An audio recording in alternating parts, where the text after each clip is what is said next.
Assalamualaikum warahmatullahi wabarakatuh. Saya Nisa Amelia Rahmat dan teman saya Maulana Malik dari kelompok 12. Di sini kami akan menjelaskan tentang hak atas benda jaminan. Untuk materi yang pertama akan dijelaskan oleh teman saya Maulana Malik.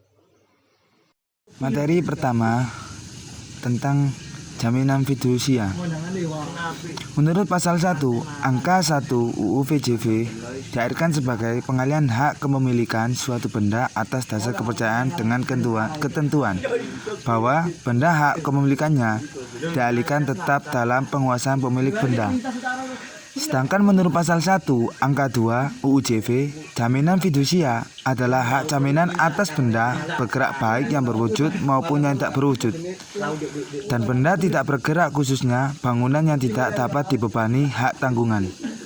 Keberadaan barang yang diikat secara fidusia adalah untuk memberikan jaminan pada perjanjian memberikan kredit perjanjian pokok oleh bank. Jadi, pengikatan barang secara fidusia adalah merupakan perjanjian yang bersifat tambahan atau aksesoris. Pengikat jaminan ini bersifat aksesoris, artinya jaminan itu lahir, hapus, dan beralih mengikuti atau tergantung pada perjanjian pokoknya, yaitu utang piutang atau perjanjian kredit. Konsekuensi dari perjanjian aksesoris ini adalah jika perjanjian pokok tidak sah atau karena sebab apapun hilang berlakunya atau dinyatakan tidak berlaku, maka secara hukum perjanjian aksesoris juga ikut batal.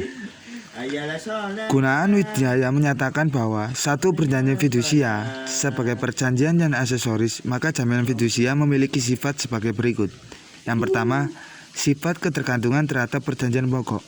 Yang kedua, keabsahan semata-mata ditentukan oleh sah tidaknya perjanjian pokok. Jika sebagai perjanjian bersyarat, maka hanya dapat dilaksanakan jika ketentuan yang disyaratkan dalam perjanjian pokok telah atau tidak dipenuhi. Ketiga, retensi. Hak retensi adalah hak untuk menahan suatu benda sampai utang yang berkaitan dengan benda itu dilunasi. Hak retensi menyerupai pet gadai. Hak ini juga bersifat aksesoris sehingga ada atau tidaknya piutang pokok dan piutang pokok itu harus berkaitan dengan benda yang ditahan. Hak retensi memiliki sifat yang tidak dapat dibagi-bagi. Artinya, jika hanya sebagai utang saja yang dibayar, tak berarti kreditur harus mengembalikan sebagai dari barang yang ditahan. Kekuasaan hak retensi diletak pada kewenangan kreditur untuk menahan benda dan menolak penyerahan benda sebelum ada pembayaran. Jika benda yang ditahan kemudian dilelang, penerima hak retensi akan diperkedudukan sama dengan kreditur biasa lainnya, yaitu sebagai kreditur konkuren. Dari 4 seperti contohnya adalah A meminta kepada B untuk memperbaiki jam tangan pemiliknya. Setelah jam tangan itu selesai diperbaiki, B dapat menahan jam tangan milik A itu sampai A melunasi seluruh biaya perbaikan jam tangan tersebut. Dalam hal ini, B memiliki hak retensi untuk menahan jam tangan milik A sampai A melunasi semua biaya perbaikan jam. Dapat ditemukan di sini ciri dari hak retensi sebagai berikut. 1. Hak retensi adalah hak perseorangan yang mengandung aspek hak kebendaan. 2. Hak retensi tidak menimbulkan hak didahulukan. Debitur diperkebutuhkan sebagai konkuren kreditur. 3. Hak retensi adalah hak aksesoris yang tergantung pada perjanjian pokok. 4. Hak retensi memberikan jaminan terhadap kreditur bahwa tagihannya dipenuhi. 5. Hak retensi tidak menimbulkan hak untuk menikmati. Di dalam KUHP Perdata, hak retensi tidak diatur dalam suatu ketentuan umum, akan tetapi diatur secara sporadis. Misalnya dalam pasal 575, 576 KUA Perdata, hak besitter yang beritikas baik. Pasal 715, hak pemegang hak guna bangunan. Pasal 725, hak guna usaha. Pasal 1959, hak pemegang gadai. Juga di dalam buku 2 KUHP Perdata, hak ini ditemukan seperti dalam pasal 1779, hak penerima barang titipan. Kemudian untuk materi yang selanjutnya yaitu tentang jaminan perorangan.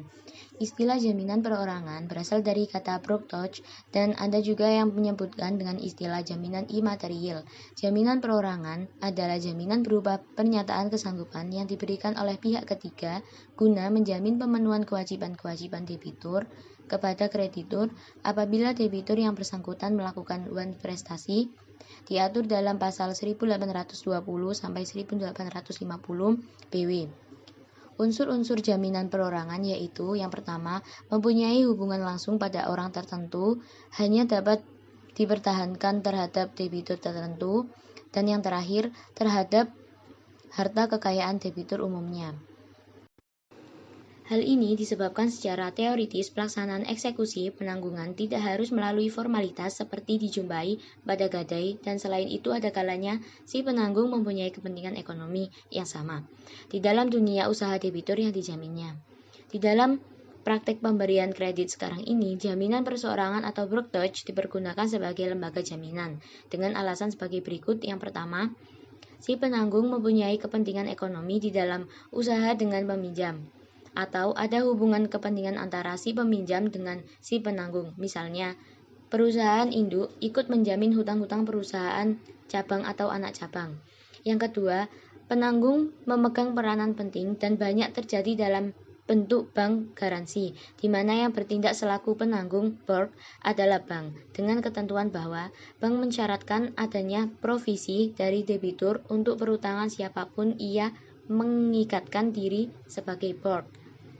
Yang ketiga, penanggungan juga mempunyai peranan penting karena dewasa ini lembaga-lembaga pemerintahan lazim mensyaratkan adanya penanggung untuk kepentingan pengusaha-pengusaha kecil.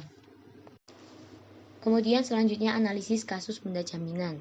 Akibat hukum yang ditimbulkan kepada konsumen dan kepada pihak yang menerima gadai dari objek jaminan fidusia.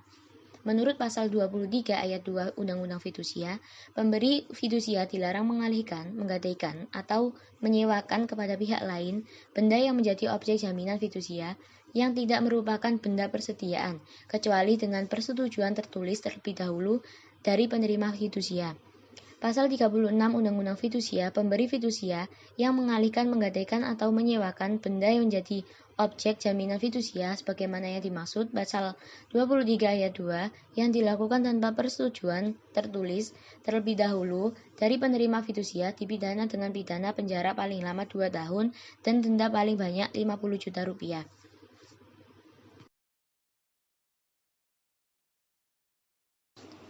Sedangkan untuk pihak ketiga sebagai penerima barang gadai, terlepas dari apakah pihak ketiga tersebut mengetahui atau tidak mengetahui bahwa barang tersebut telah dijadikan jaminan fidusia, pihak ketiga tersebut tidak dilindungi oleh hukum. Ini karena pada prinsipnya ketentuan mengenai larangan menggadaikan benda jaminan fidusia telah diatur dalam undang-undang.